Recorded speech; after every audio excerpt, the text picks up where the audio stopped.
ఇక్కడ 292వ నామం పూర్ణ. అంటే మొత్తము అంతా పరిపూర్ణమే, అంతా పూర్ణమే. భగవంతుడు పరిపూర్ణుడు. ప్రపంచం అంతా కూడా పరిపూర్ణమై ఉన్నది. అంటే అంతా నిండి ఉన్నది. భగవంతుడు పరిపూర్ణుడు, ప్రపంచము పరిపూర్ణమైనది. అంటే భగవంతుడిలో నుంచి వచ్చినటువంటి పరిపూర్ణమే ప్రపంచం కూడా పరిపూర్ణమైనది. పరిపూర్ణుడైనటువంటి భగవంతుడి నుంచి వచ్చినటువంటి పరిపూర్ణమైన ప్రపంచం ఉద్భవించింది కదా. ఆ పరిపూర్ణం నుంచి పరిపూర్ణం వచ్చింది. ఆ వచ్చిన ప్రపంచము పరిపూర్ణమైనటువంటి ప్రపంచాన్ని తీసేస్తే మళ్ళీ మిగిలేది పరిపూర్ణమే.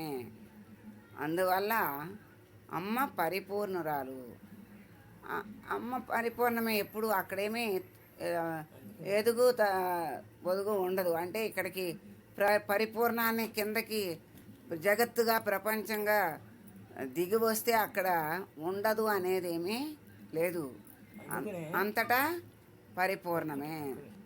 అందుకనే గణిత శాస్త్రంలో 0 నుంచి 0 తీసివేస్తే వచ్చేది 0. అలాగే 0కి 0 కలిపితే వచ్చేది కూడా 0నే. అంటే ఏమీ మార్పు ఉండదు. అంటే పరిపూర్ణం అంటే అది అర్థం.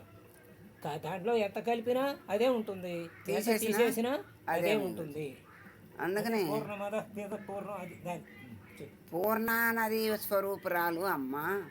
శుక్లపక్ష చతుర్దశి తిథి యొక్క స్వరూపము అమ్మ అని ఇక్కడ చెప్తున్నారు. అందుకని ఈ పూర్ణము అంటే మనకి అర్థమయ్యే దాంట్లో ఏంటంటే మన లోపల ఉన్నటువంటి బెల్లము, శనగపప్పు ఉడకబెట్టి బెల్లము అది కలిపి మనం ముద్ద చేసి పైన పూతగా పెట్టి వేయించుతాము. అప్పుడు దాన్ని పూర్ణము అంటాము. అంటే అంతటా నిండి ఉన్నది ఆ మధురమైన పదార్థము. ఎక్కడ కొరికినా ఆ మధుర పదార్థమే దొరుకుతుంది. వృత్తమైనటువంటి అంటే దానికి గుండ్రని దానికి ఆది మధ్యాంతాలు అనేవి ఉండవు.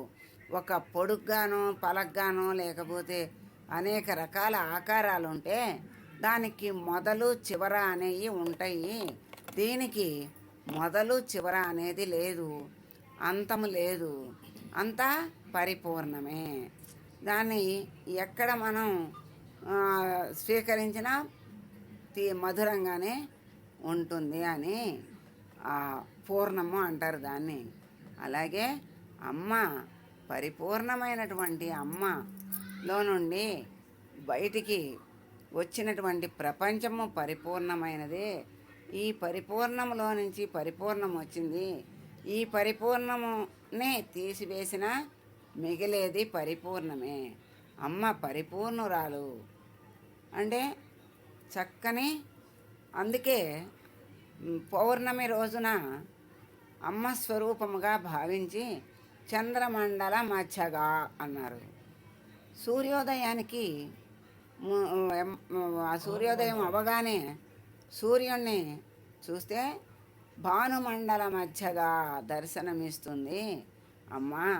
అంటే ఈ సూర్యచంద్రులు కూడా ఎవరు? అమ్మ నేత్రాలుగా ఒక రకంగా అమ్మ నేత్రాలు సూర్యచంద్రులే. ఆ సూర్యచంద్రుల వెలుగుతోనే జగత్తు నిలబడుతోంది. ఆ విధంగా పరిపూర్ణమైనటువంటి పౌర్ణమి షోడశ కళా పరిపూర్ణుడు అంటారు చంద్రుణ్ణి. 16 కళలతో వెలుగొందేటువంటి వాడు పౌర్ణమి రోజున చంద్రుడు.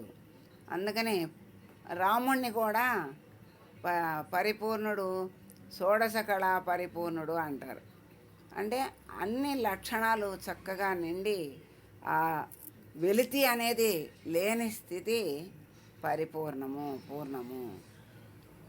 అందుకే ఆ రోజు అమ్మని చంద్రమండల మధ్యగా అనే భావంతో ఆ చంద్రునిలో అమ్మని చూస్తూ మనం వాళ్ళ అమ్మ యొక్క సహస్ర నామాల్ని స్మరిస్తూ చక్కగా అక్కడ వెన్నెల్లో కూర్చుంటే ఆ చంద్రుని కాంతి అమృతమయమైనటువంటి ఆ కిరణాలు మనకి ప్రసరించి ఉత్తేజము, ఆరోగ్యము, ఆనందము. చంద్రుడు మనస్సుకి కారకుడు. అందుకని ఆ మనస్సు ప్రశాంతత ఉంటే ఆరోగ్యం కూడా, శరీరం కూడా ఆరోగ్యంగా ఉంటుంది. అందుకని చక్కగా ఆ లలితా సహస్రం చదివి ఆ అరగంట సేపు అక్కడ ఉంటే ఆ కాంతి కిరణాలు మన మీద ప్రసరిస్తాయి, పాలల్లో ప్రసరిస్తాయి.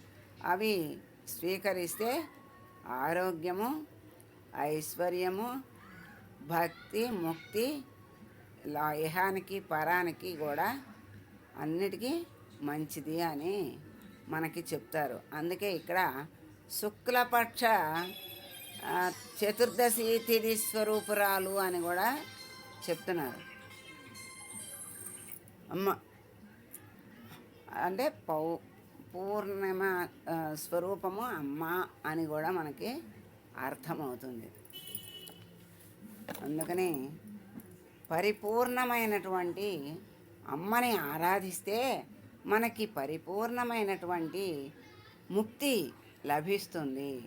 కనుక అమ్మని పూర్ణ అయినటువంటి పరిపూర్ణమైనటువంటి పూర్ణాదేవిని మనము అనుగ్రహించమని మనము వేడుకుందాం. సర్వమంగళ మాంగళ్యే శివే సర్వార్థ సాధికే శరణ్యే త్రయంబకే దేవి నారాయణి నమోస్తుతే.